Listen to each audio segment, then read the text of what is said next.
ಆಕಾಶವಾಣಿ ಪ್ರದೇಶ ಸಮಾಚಾರ ಓದುತ್ತಿರುವವರು ಹರ್ಷವರ್ಧನ್ ಶೀಲ್ವಂತ್. ಮುಖ್ಯಾಂಶಗಳು. ವಿಶ್ವ ಪ್ರವಾಸೋದ್ಯಮ ದಿನ, ರಾಜ್ಯದ 1200 ಪ್ರವಾಸಿ ತಾಣಗಳ ಮೇಲ್ದರ್ಜೆಗೆ ಕ್ರಮ. ರಾಜ್ಯದ ಮೊದಲ ರೈತ ಉತ್ಪಾದಕರ ಕಂಪನಿ ಸಹಜ ಆರ್ಗ್ಯಾನಿಕ್ಸ್ನಿಂದ 28 ಕೋಟಿ ರೂಪಾಯಿ ವಹಿವಾಟು. ಇಂದು ವಿಶ್ವ ರೇಬಿಸ್ ಜಾಗೃತಿ ದಿನಾಚರಣೆ, ಉಚಿತ ಲಸಿಕೆ ನೀಡಿಕೆ. ಮನ್ ಕಿ ಬಾತ್ ಇಂದು ಬೆಳಗ್ಗೆ 11 ಗಂಟೆಗೆ ಪ್ರಧಾನಮಂತ್ರಿಯವರಿಂದ ಮನದ ಮಾತು. ಈಗ ವಾರ್ತೆಗಳ ವಿವರ. ರಾಷ್ಟ್ರಪತಿ ದ್ರೌಪದಿ ಮುರ್ಮು ಕರ್ನಾಟಕ ಉಚ್ಚ ನ್ಯಾಯಾಲಯಕ್ಕೆ 4 ಸೇರಿದಂತೆ ದೇಶದ ವಿವಿಧ ಹೈಕೋರ್ಟ್ಗಳಿಗೆ ಒಟ್ಟು 24 ನ್ಯಾಯಮೂರ್ತಿಗಳನ್ನು ನೇಮಿಸಿ ಆದೇಶಿಸಿದ್ದಾರೆ. ಕರ್ನಾಟಕ ಹೈಕೋರ್ಟ್ಗೆ ಖಾಯಂ ಹಾಗೂ ಹೆಚ್ಚುವರಿ ಸೇರಿ ಒಟ್ಟು 4 ನ್ಯಾಯಮೂರ್ತಿಗಳನ್ನು ನೇಮಿಸಲಾಗಿದೆ. ಸುಸ್ಥಿರ ಪರಿವರ್ತನೆಗಾಗಿ ಪ್ರವಾಸೋದ್ಯಮ ಧ್ಯೇಯದೊಂದಿಗೆ ವಿಶ್ವ ಪ್ರವಾಸೋದ್ಯಮ ದಿನವನ್ನು ರಾಜ್ಯಾದ್ಯಂತ ಆಚರಿಸಲಾಯಿತು. ರಾಜ್ಯ ಸರ್ಕಾರ 1200 ಪ್ರವಾಸಿ ತಾಣಗಳನ್ನು ಗುರುತಿಸಿದ್ದು, ಆ ಪೈಕಿ 48 ಪ್ರಮುಖ ಸ್ಥಳಗಳು ಗದಗ ಜಿಲ್ಲೆಯಲ್ಲಿವೆ. ರಾಜ್ಯದ ಎಲ್ಲ ಪ್ರವಾಸಿ ತಾಣಗಳನ್ನು ಮೇಲ್ದರ್ಜೆಗೇರಿಸಲಾಗುವುದು ಎಂದು ಪ್ರವಾಸೋದ್ಯಮ ಖಾತೆ ಸಚಿವ ಎಚ್.ಕೆ. ಪಾಟೀಲ್ ತಿಳಿಸಿದ್ದಾರೆ.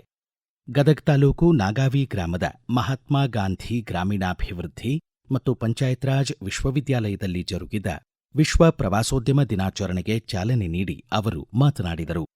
ಕಪ್ಪತ್ತಗುಡ್ಡ ಬಿಂಕದಕಟ್ಟಿ ಪ್ರಾಣಿ ಸಂಗ್ರಹಾಲಯ ವಿಶ್ವ ಪಾರಂಪರಿಕ ತಾಣವೆಂದು ಯುನೆಸ್ಕೋದಿಂದ ಶೀಘ್ರ ಮಾನ್ಯತೆ ಪಡೆಯಲಿರುವ ಲಕ್ಕುಂಡಿಯ 101 ಬಾವಿ ಹಾಗೂ ದೇವಸ್ಥಾನಗಳು ಗದಗ ಜಿಲ್ಲೆಯ ವಿಶೇಷತೆ ಎಂದರು.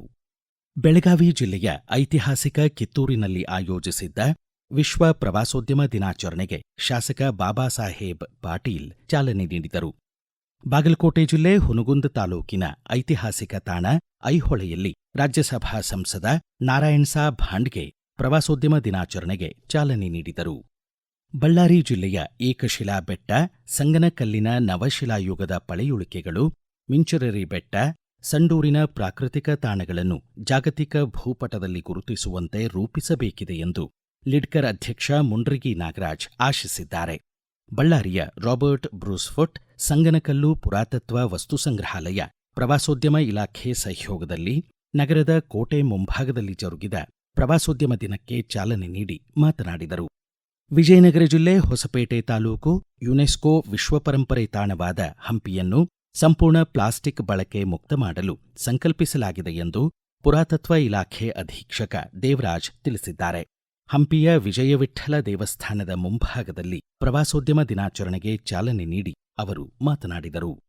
ರಾಜ್ಯದ ಮೊದಲ ರೈತ ಉತ್ಪಾದಕರ ಕಂಪನಿ ಎಂಬ ಹೆಗ್ಗಳಿಕೆಯ ಸಹಜ ಸಮೃದ್ಧ ಸಾವಯವ ಉತ್ಪಾದಕರ ಕಂಪನಿ, ಸಾವಯವ ಕೃಷಿ ಪ್ರೀತಿಯ ರೈತರು ಮತ್ತು ಆಸಕ್ತರು ಸೇರಿ ರೂಪಿಸಿದ 15 ವರ್ಷಗಳ ಹರೆಯದ ಸಂಸ್ಥೆ. ಸಹಜ ಸಮೃದ್ಧ ಸಾವಯವ ಕೃಷಿಕರ ಬಳಗದ ಭಾಗವಾಗಿ ಸಹಜ ಆರ್ಗ್ಯಾನಿಕ್ಸ್ 2010ರಲ್ಲಿ ಬೆಂಗಳೂರಿನಲ್ಲಿ ಸ್ಥಾಪನೆಯಾಯಿತು. ಆರಂಭದಲ್ಲಿ ಸಾಕಷ್ಟು ಹಿನ್ನಡೆ ಅನುಭವಿಸಿ ಗಟ್ಟಿಯಾಗಿ ನೆಲೆ ನಿಂತು ಪ್ರಸ್ತುತ 28 ಕೋಟಿ ರೂಪಾಯಿ ವಹಿವಾಟು ನಡೆಸಿದೆ. ಪ್ರದೇಶ ಸಮಾಚಾರಕ್ಕಾಗಿ ಮಾಹಿತಿ ನೀಡಿದ್ದಾರೆ ಸಹಜ ಆರ್ಗ್ಯಾನಿಕ್ಸ್ ಸಿಇಒ ಬಿ ಸೋಮೇಶ್. ಸಹಜ ಸಮೃದ್ಧ ಆರ್ಗ್ಯಾನಿಕ್ ಪ್ರೊಡ್ಯೂಸರ್ ಕಂಪನಿ ಲಿಮಿಟೆಡ್ 2010ನೇ ಇಸ್ವಿಯಲ್ಲಿ ಆರಂಭವಾಯಿತು. 2024-25ರಲ್ಲಿ 28 ಕೋಟಿ ವಹಿವಾಟನ್ನ ಮಾಡಿದೆ. ರಾಜ್ಯಾದ್ಯಂತ 25ಕ್ಕೂ ಅಧಿಕ ರೈತ ಗುಂಪುಗಳನ್ನ ರಚನೆ ಮಾಡಿ 1500ಕ್ಕೂ ಅಧಿಕ ರೈತರಿಂದ ಸಾವಯವ ಉತ್ಪನ್ನವನ್ನ ಖರೀದಿಸ್ತಾ ಇದೆ. ದೇಶದ 18ಕ್ಕೂ ಹೆಚ್ಚು ರಾಜ್ಯಗಳಿಗೆ ಸಾವಯವ ಉತ್ಪನ್ನಗಳು ಮಾರಾಟವಾಗ್ತಾ ಇದ್ದು, ಸಾವಯವ ಪ್ರಮಾಣೀಕರಣ ಪ್ರಕ್ರಿಯೆಯನ್ನ ಅಳವಡಿಸಿಕೊಂಡಿದೆ. 250ಕ್ಕೂ ಅಧಿಕ ಶ್ರೇಣಿಯ ಉತ್ಪನ್ನಗಳನ್ನ ಮಾರಾಟ ಮಾಡ್ತಾ ಇದೆ. 2024-25ನೇ ಸಾಲಿನಲ್ಲಿ 10 ಲಕ್ಷಕ್ಕೂ ಅಧಿಕ ಮೊತ್ತದ ಕಾಯ್ದಿಟ್ಟ ಬೆಲೆಯನ್ನು ರೈತರಿಗೆ ಮತ್ತು ರೈತರ ಗುಂಪುಗಳಿಗೆ ವಿತರಣೆ ಮಾಡಿದೆ. ಮಾಗಡಿ ತಾಲೂಕಿನ ಹಕ್ಕಿನಾಳು ಸಹಜ ತರಕಾರಿ ಬೆಳೆಗಾರರ ಸಂಘವು 3,75,000, ಮಾಯಸಂದ್ರ ಸಹಜ ತರಕಾರಿ ಬೆಳೆಗಾರರ ಸಂಘವು 2 ಲಕ್ಷ, ಕೊಪ್ಪಳ ಸಾವಯವ ಕೃಷಿಕರ ಬಳಗವು 1,50,000 ಮೊತ್ತದಷ್ಟು ಅತಿ ಹೆಚ್ಚು ಕಾಯ್ದಿಟ್ಟ ಬೆಲೆ ಪಡೆದ ಸಂಘಗಳಾಗಿವೆ. ತ್ಯಾಗವೀರ ಶಿರಸಂಗಿ ಲಿಂಗರಾಜ ಸರ್ದೇಸಾಯಿ ಅವರ ವಾಡೆಯನ್ನು ವಿಶೇಷ ಸ್ಮಾರಕವಾಗಿ ರೂಪಿಸಲಾಗುವುದು ಎಂದು ಕೈಗಾರಿಕೆ ಖಾತೆ ಸಚಿವ ಎಂಬಿ ಪಾಟೀಲ್ ತಿಳಿಸಿದ್ದಾರೆ. ಬೆಳಗಾವಿ ಜಿಲ್ಲೆ ಸವದತ್ತಿ ತಾಲೂಕು ಶಿರಸಂಗಿಯ ವಾಡೆಗೆ ತೆರಳಿ ದೇಸಾಯರ ಭಾವಚಿತ್ರಕ್ಕೆ ಪುಷ್ಪನಮನ ಸಲ್ಲಿಸಿ ಮಾತನಾಡಿದರು. ಕರ್ನಾಟಕವನ್ನು ಶೈಕ್ಷಣಿಕವಾಗಿ ಬೆಳಗಿದ ಪೂಜ್ಯ ಶಿರಸಂಗಿ ಲಿಂಗರಾಜ ದೇಸಾಯರು ಪೂಜ್ಯ ಹಾನಗಲ್ ಕುಮಾರಸ್ವಾಮಿಗಳ ಸಾನ್ನಿಧ್ಯದಲ್ಲಿ ಅಖಿಲ ಭಾರತ ವೀರಶೈವ ಮಹಾಸಭೆ ಸ್ಥಾಪಿಸಿ ಅಪಾರ ಮೊತ್ತದ ದೇಣಿಗೆ ನೀಡಿದರು ಎಂದು ಸ್ಮರಿಸಿದರು. ಈಗ ಪ್ರಕಟಣೆ, ನಂತರ ಪ್ರದೇಶ ಸಮಾಚಾರ ಮುಂದುವರಿಯುವುದು. ನಿಮ್ಮ ಅನುಕೂಲಕರ ಸಮಯದಲ್ಲಿ ಆಕಾಶವಾಣಿ ಸುದ್ದಿಗಳನ್ನು ಆಲಿಸಲು ನಮ್ಮ ಯೂಟ್ಯೂಬ್ ಚಾನೆಲ್ ಆಕಾಶವಾಣಿ ನ್ಯೂಸ್ ಕನ್ನಡವನ್ನು ಸಬ್ಸ್ಕ್ರೈಬ್ ಮಾಡಿ. ನಮ್ಮೆಲ್ಲ ಕೇಳುಗರು ನಮ್ಮ ಫೇಸ್ಬುಕ್ ಖಾತೆ ಆಕಾಶವಾಣಿ ಆರ್ಎನ್ಯು ಬೆಂಗಳೂರು ಧಾರವಾಡ ಮತ್ತು ನಮ್ಮ ಟ್ವಿಟರ್ ಖಾತೆ @AIRnews_ಕನ್ನಡವನ್ನು ಅನುಸರಿಸಿ. ಪ್ರಾದೇಶಿಕ ಸುದ್ದಿ ವಿಭಾಗ ಬೆಂಗಳೂರು ಹಾಗೂ ಧಾರವಾಡದ ಎಲ್ಲಾ ಸುದ್ದಿ ಸಂಚಿಕೆಗಳು ನಮ್ಮ ಸಾಮಾಜಿಕ ಮಾಧ್ಯಮ ಖಾತೆಗಳಲ್ಲಿ ಲಭ್ಯವಿರುತ್ತವೆ. ಪ್ರದೇಶ ಸಮಾಚಾರ ಕೇಳುತ್ತಿದ್ದೀರಿ. ಸೇವೆ ಮತ್ತು ಸುಶಾಸನ ಧ್ಯೇಯದೊಂದಿಗೆ ಪ್ರಧಾನಮಂತ್ರಿ ನರೇಂದ್ರ ಮೋದಿ ನೇತೃತ್ವದ ಕೇಂದ್ರ ಸರ್ಕಾರ ಸೇವಾ ಪರ್ವದ ಮೂಲಕ ಪರಿವರ್ತನೆ ಹಾಗೂ ಪ್ರಗತಿಯನ್ನು ಸಾರ್ವಜನಿಕ ಸೇವೆ ಮತ್ತು ಉತ್ತಮ ಆಡಳಿತದಿಂದ ಸಾಧಿಸಲು ಶ್ರಮಿಸುತ್ತಿದೆ. ಅಟಲ್ ಪಿಂಚಣಿ ಯೋಜನೆ ಮೂಲಕ ಸ್ವಯಂ ಪ್ರೇರಿತ ಉಳಿತಾಯವನ್ನು ಉತ್ತೇಜಿಸಲು ಫಲಾನುಭವಿ ವಯಸ್ಸು ಮತ್ತು ಕೊಡುಗೆಯ ಮೊತ್ತ ಆಧರಿಸಿ ಪ್ರಾಥಮಿಕವಾಗಿ ಅನೌಪಚಾರಿಕ ವಲಯದ ಬಡ ಮತ್ತು ಹಿಂದುಳಿದ ಕಾರ್ಮಿಕರನ್ನು ಗುರಿಯಾಗಿಟ್ಟುಕೊಂಡು ನಿವೃತ್ತಿ ಬಳಿಕ ಸಾಮಾಜಿಕ ಭದ್ರತೆ ಒದಗಿಸುವ ಉಪಕ್ರಮವಾಗಿ ವಿನ್ಯಾಸಗೊಳಿಸಲಾಗಿದೆ. ಪ್ರಸಕ್ತ 2025ರ ಆರಂಭದಲ್ಲಿ ಅಟಲ್ ಪಿಂಚಣಿ ಯೋಜನೆ 8 ಕೋಟಿ ಚಂದಾದಾರರನ್ನು ಹೊಂದಿ 45,000 ಕೋಟಿ ರೂಪಾಯಿ ನಿಧಿ ಸಂಗ್ರಹಿಸಿದೆ. ಮಹಿಳಾ ಚಂದಾದಾರರ ಸಂಖ್ಯೆ 48%ರಷ್ಟಿದೆ.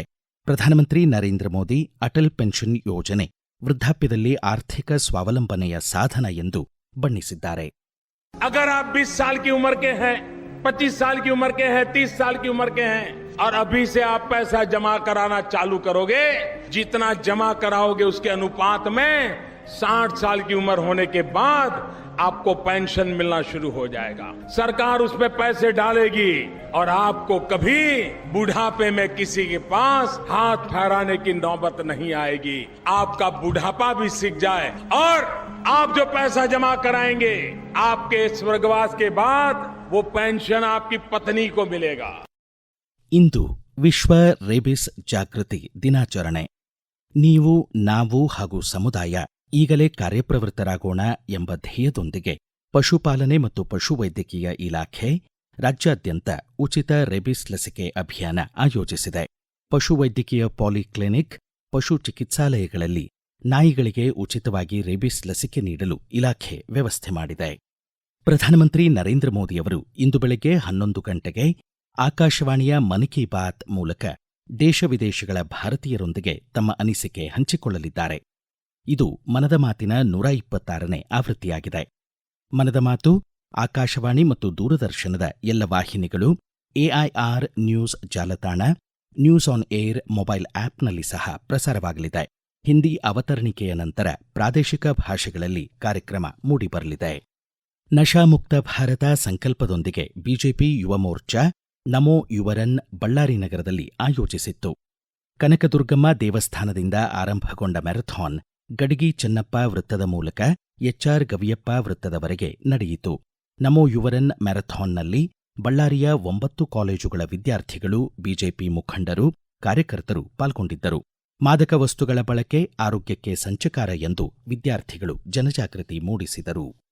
ಧಾರವಾಡದ ಕರ್ನಾಟಕ ವಿದ್ಯಾವರ್ಧಕ ಸಂಘದ 124ನೇ ಸರ್ವಸದಸ್ಯರ ವಾರ್ಷಿಕ ಸಭೆ ಇಂದು ಬೆಳಗ್ಗೆ 11 ಗಂಟೆಗೆ ಪಾಟೀಲ್ ಪುಟ್ಟಪ್ಪ ಸಭಾಭವನದಲ್ಲಿ ಆಯೋಜಿಸಲಾಗಿದೆ ಎಂದು ಸಂಘದ ಪ್ರಧಾನ ಕಾರ್ಯದರ್ಶಿ ಶಂಕರ ಹಲಗತ್ತಿ ತಿಳಿಸಿದ್ದಾರೆ. ಕೊನೆಯಲ್ಲಿ ಮತ್ತೊಮ್ಮೆ ಮುಖ್ಯಾಂಶಗಳು.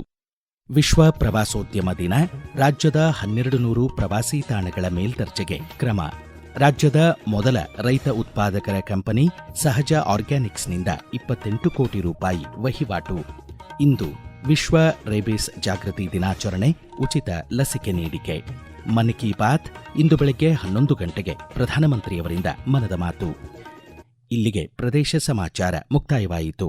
ನಮ್ಮ ಮುಂದಿನ ರಾಷ್ಟ್ರೀಯ ವಾರ್ತಾ ಪ್ರಸಾರ ಈ ಬೆಳಗ್ಗೆ 7:35 ನಿಮಿಷಕ್ಕೆ.